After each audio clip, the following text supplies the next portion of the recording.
Em uma noite tempestuosa e fria de fevereiro de 1978, Joe Jones, de 55 anos, estava a caminho da sua cabana nas montanhas. Ele estava planejando umas férias com a família para praticar esqui na próxima semana e queria checar a neve e as pistas de esqui antes de levar a família. No entanto, ele ficou preso no meio de uma tempestade de neve, no meio do nada. Em pânico, ele saiu do carro e lutou tentando empurrá-lo para fora da neve. Só que era impossível fazer isso sozinho. E durante o seu esforço exacerbado, o Joey começou a perceber sinais de um ataque cardíaco. Ele imediatamente voltou para o carro e ligou o motor para poder usar o aquecedor. Ele sofria de dor e estava delirando. Tudo o que podia fazer a essa altura era ficar lá, esperando por ajuda. Depois de um tempo, Joey notou um par de faróis vindo em sua direção. Ele desceu do carro e gritou por socorro, mas foi ignorado. Cansado, ele volta para o carro para continuar esperando por ajuda.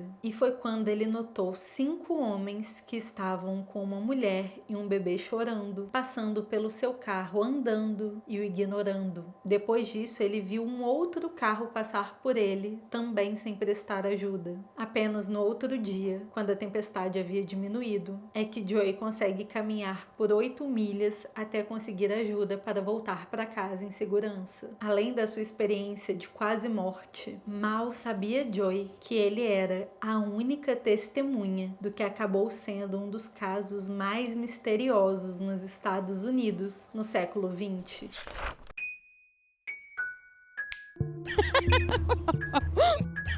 Olá, excêntricos! Eu sou a Ana e sejam bem-vindos a mais uma sessão do clube. Antes de começar, já chega deixando aquele like, aquele comentário cheio de amor e carinho. Certifique-se de que está inscrito e com o sininho ativado. E também sigam o Clube dos Excêntricos na rede vizinha, Instagram, TikTok. Eu sei que no Instagram nós não estamos muito ativas, mas a gente sempre avisa quando sai conteúdo novo aqui por lá. Eu percebo que muita gente que tá aqui não está lá. Siga a gente no Instagram e eu prometo que em breve nós vamos começar a dar mais as caras por lá. Sem mais delongas, o meu último pedido é que se o senhor YouTube monetizar esse vídeo, por favor, assistam os anúncios, ajuda demais a gente. E também assistam outro vídeo do clube após esse. Vamos lá? A Getaway Gators era um time de basquete universitário no Centro de Reabilitação de Yuba City, Califórnia. Os seus jogadores tinham entre 20 e 30 anos e todos sofriam em algum nível de distúrbios psíquicos. E hoje eu vou contar para vocês a história de 5 jogadores do time de 1978. Gary Matias, um ex-soldado de 25 anos diagnosticado com esquizofrenia. Bill Sterling, de 29 anos, com deficiência intelectual. Jack Hilt, de 24 anos, que tinha deficiência física e intelectual. Terry Weiher, 32 anos e com algum grau de autismo, e Jack Madruga, de 30 anos, que tinha transtorno de aprendizagem. Apesar das dificuldades e algumas explosões de violência, os 5 homens eram muito amigos, viviam de forma independente e compartilhavam o mesmo carro, um Mercury Montego, que apenas o Jack dirigia e não deixava mais ninguém fazê-lo. Eles passavam uma quantidade de tempo significativa juntos. Todos os 5 amavam basquete e, na maioria das vezes, esse era o assunto principal entre eles. A Getaway Gators estava treinando duro para conseguir participar das Olimpíadas Especiais. E como parte do treinamento, os meninos tinham que ir assistir outros times de basquete universitário jogando. Eles aprendiam novos movimentos e estratégias com esses jogadores. E no dia 24 de fevereiro de 1978, aconteceria uma grande partida. Era entre a UC Davis e a Chico State. Os 5 amigos foram ao jogo e assistiram seu time favorito ganhar. No caminho de volta para casa, eles pararam em uma loja de conveniência, compraram alguns lanches e é isso. Depois desse momento, ninguém conseguiu entender o que aconteceu depois. Os 5 amigos pareciam ter evaporado. Na manhã seguinte, a mãe do Terry ficou preocupada quando não encontrou o filho na cama. Ela então ligou ligou para a mãe do Bill, achando que o filho poderia ter dormido lá, mas ela só descobriu que o Bill também não tinha dormido em casa. Os telefonemas continuaram e logo todos descobriram que nenhum dos meninos tinham voltado para casa naquela noite. Embora fossem altamente funcionais e independentes, eles nunca passavam tanto tempo fora de casa. Então, quando nenhum deles voltou, todos os pais registraram seus desaparecimentos na polícia. As buscas se iniciaram rapidamente e jornais e estações de rádio local já estavam falando sobre o assunto. Ao ver a notícia, o Joe Jones, o homem que tinha ficado preso na neve, rapidamente informou à polícia que havia visto um carro do mesmo modelo descrito por eles nas montanhas, que inicialmente ele nem imaginava que pertencia aos 5 homens que ele viu andando, passando por ele. Poucas horas depois, a guarda florestal encontrou o carro abandonado exatamente no lugar onde o Joey disse que estava. As famílias insistiram para a polícia que os 5 amigos nunca tinham estado naquela região antes, mas o carro abandonado lá mostrava o contrário. A polícia encontrou um mapa cuidadosamente dobrado do estado da Califórnia que estava no painel do carro, o que indicava que eles queriam ir para algum lugar. Não necessariamente eles sabiam como chegar ao destino final, porém muitas coisas não faziam sentido para a polícia e nem para ninguém. Eles não conseguiam entender como que os amigos tinham escolhido um caminho tão pouco conhecido e perigoso como aquele, e muito menos como eles, mais especificamente o Jack, que era o motorista, tinham conseguido descer a perigosa estradinha da montanha sem causar um único arranhão no carro,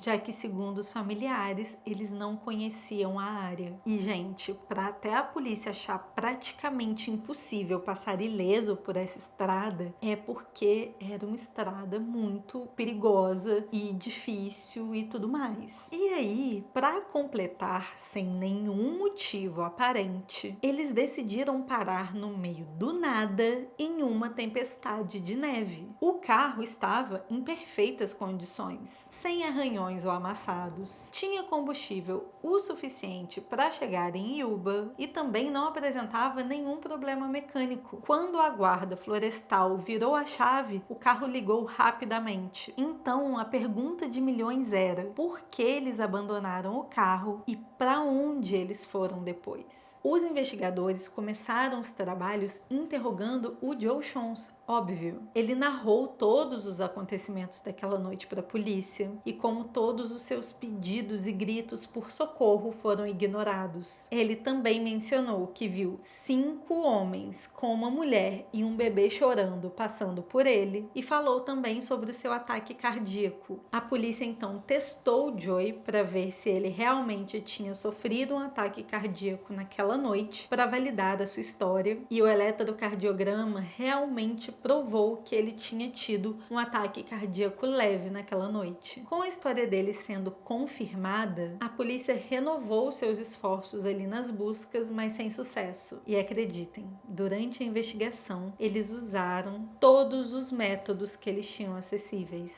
inclusive os nada convencionais, tudo na tentativa de encontrar esses benditos meninos que pareciam ter sido abduzidos. E como é que eu posso dizer para vocês que a própria polícia procurou os serviços de um médium? Geralmente nós vemos a família fazendo isso, mas a polícia não é todo dia, né? Esse era o nível de desorientação deles. Eles não tinham nenhuma pista, não tinham por onde começar, não tinham nada. Na consulta, a médium disse que viu os corpos dos meninos em sacos de lona verdes. E lá foi a polícia, né? O quê? Atrás de sacos de lona verdes. Mas a pista acabou sendo um beco sem saída. Eles não acharam nada. Depois, eu não sei se vocês estão preparados para isso. Depois a polícia procurou um mago. Um mago que se dizia especialista em encontrar cadáveres. Sim, você ouviu certo, não precisa limpar os ouvidos. Eu disse um mago especialista em encontrar cadáveres. E sim, eu disse que a polícia que contratou os serviços do mago, tá bom? Então tá bom. Ele era conhecido como Body Witcher. Ele disse que os corpos dos meninos estavam em uma cabine vazia. Uma previsão um tanto quanto vaga, não é mesmo, senhor mago? Né? Como vocês podem imaginar, também não ajudou muito. A polícia passou mais de 6.000 horas documentadas procurando os 5 amigos de Yuba. A essa altura, a polícia até começou a cogitar que eles tinham desaparecido voluntariamente. Mas apesar de muitas coisas apontarem nessa direção, não fazia sentido que todos os 5 tivessem topado isso, tivessem topado a fuga, tivessem topado abandonar tudo que eles tinham. Não fazia sentido. Alguns meses se passaram sem nenhuma pista, e quando as famílias estavam começando a perder as esperanças, o calor do verão derreteu a neve e revelou algo terrível. No dia 4 de junho, um grupo de motociclistas estavam fazendo uma trilha na mesma montanha onde os meninos tinham desaparecido. Eles então decidiram parar num trailer que tinha no meio do caminho para descansar um pouco, mas quando estavam chegando lá, antes de entrarem no trailer, eles começaram a sentir um cheiro muito forte, pútrido, que estava vindo de dentro do trailer. Quando a polícia chegou no local, encontrou Ted em estado de decomposição sob 8 cobertores. Ele havia perdido quase metade do seu peso e estava com uma barba gigante. Especialistas forenses concluíram que Ted passou entre 8 e 12 semanas no trailer, até que morreu de pneumonia. A polícia ficou perplexa ao encontrar o Ted lá. O trailer ficava nas montanhas, mas ele estava a cerca de 30 quilômetros de onde o carro foi encontrado. Como que ele andou até lá no meio de uma tempestade? E por quê? No trailer, a polícia ainda encontrou comida o suficiente para durar por vários meses. No entanto, apenas algumas latas foram abertas. Se tinha tanta comida, por que ele não comeu? O trailer também tinha madeira para fazer fogueira, mas ele nunca usou, apesar de estar congelando de frio. Era uma morte que não fazia nenhum sentido. O tênis do Jack, o motorista do carro, também foi encontrado no trailer, indicando que ele pode ter estado lá, mas o seu corpo não foi encontrado ali. Após essa revelação terrível, um novo grupo de busca foi formado para vasculhar as trilhas que levavam do carro ao trailer, e os corpos do Bill e do Jack Madruga foram encontrados. Eles estavam a cerca de 18 quilômetros do carro, e as autópsias revelaram que os 2 homens morreram de hipotermia. 2 dias depois, o pai de Jack Hilt encontrou a espinha dorsal do filho perto do trailer. E ao procurar mais atentamente naquela área, a equipe de busca acabou encontrando o resto do corpo. 4 dos 5 amigos tinham sido encontrados, exceto Gary. A equipe de busca ainda encontrou uma lanterna enferrujada e 3 cobertores a cerca de 400 metros do trailer. E eles presumiram ser do Gary, mas ninguém tinha ideia, primeiro, do porquê ele deixou cair e muito menos para onde ele tinha ido depois dali. A polícia entendeu que, por algum motivo, os amigos tentaram alcançar o trailer, mas que apenas Ted e Gary conseguiram.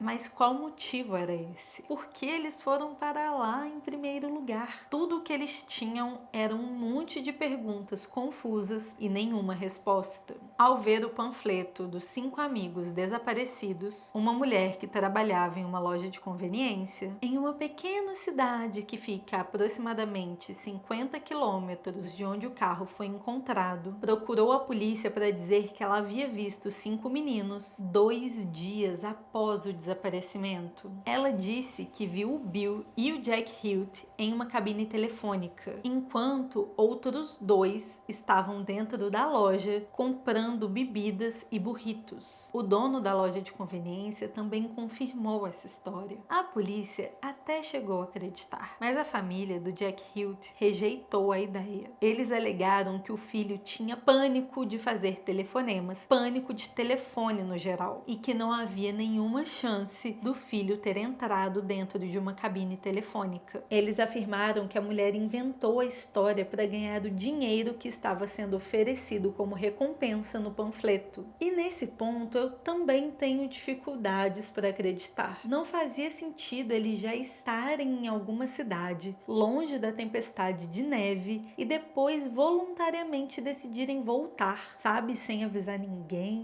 não faz muito sentido na minha cabeça. Porque é basicamente eles decidindo voltar para a própria morte, sabe? Eu não entendo. A polícia e os familiares tentaram desesperadamente entender o que aconteceu. No entanto, não havia nenhuma evidência, nenhuma mínima pista para seguir em frente. E eles acabaram perdendo as esperanças de encontrar respostas. A operação de investigação em busca abriu uma verdadeira caixa de Pandora, só que de perguntas sem respostas. E os especialistas estavam fazendo seus melhores palpites, mas a maioria das conclusões feitas eram meras suposições. Essa história um tanto bizarra também atraiu muitos investigadores amadores, que criaram diversas teorias e tentaram apurar o que aconteceu naquela noite fria de 24 de fevereiro de 1978. E eu vou contar para vocês as melhores teorias apresentadas, as que pelo menos tentaram responder as principais perguntas desse mistério. Pergunta número 1: por que eles dirigiam para a montanha? Segundo essa teoria, os meninos não foram parar lá porque estavam perdidos. Afinal de contas, eles até tinham um mapa no carro cuidadosamente dobrado. E existem várias teorias, tá, gente, em torno do porquê eles foram parar lá. Só que a mais lógica traz à tona o fato de que Gary tinha amigos que moravam numa cidade próxima. Então os meninos podiam estar querendo ir visitar esses amigos. Só que ao tentarem chegar na cidade vizinha, erraram o caminho. Pergunta número 2: por que eles ignoraram Joy Jones? Algumas teorias especulam que os meninos estavam elaborando algum tipo de plano desonesto, para dizer assim. E esse plano desonesto estaria envolvendo a menina e o bebê, e por isso eles teriam ignorado Joy. Outras teorias dizem que os meninos estavam com medo dos gritos, e aí eles quiseram fugir o mais rápido possível. Afinal de contas, eles tinham mais sensibilidade. O Ted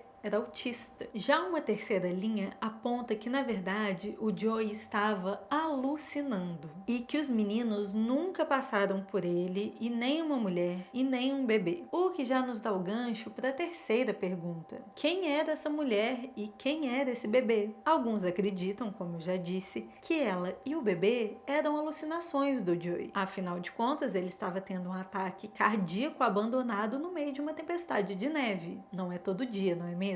É possível que ele tenha imaginado coisas. Outras teorias apontam ainda que o grupo que passou pelo Joey era um outro grupo, nada a ver com os meninos. Só que por conta da situação, como ele viu o carro e tudo mais, ele e a polícia acabaram fazendo essa associação, mas que na verdade não tinha nada a ver. Até porque, com todos os noticiários e a questão do carro, a visibilidade lá no dia não estava muito boa, ele estava passando mal. É possível sim que ele tenha se confundido. É mais possível que realmente tenha sido um outro grupo do que ele estar assim completamente alucinado e não ter passado nada, sabe? Eu particularmente acredito que pode ter sido um outro grupo, sim. Eu não acho que foi os meninos. Até porque, né, não faz sentido. Nunca acharam mulher nenhuma e nem bebê nenhum. Mas também nunca acharam Gary, né? Então fica aí esse questionamento. A verdade é que não existem respostas. E aí que tá. Entra a pergunta número 4. Onde está Gary Matias? Onde esse garoto se meteu? E essa, meus queridos, não é a pergunta de milhões, é a pergunta de bilhões de libras ainda por cima. Enquanto ninguém sabia do seu paradeiro, a polícia tentou reunir pistas. Eles acreditavam que, se finalmente eles conseguissem encontrar o Gary, eles conseguiriam resolver o caso. No entanto, ele nunca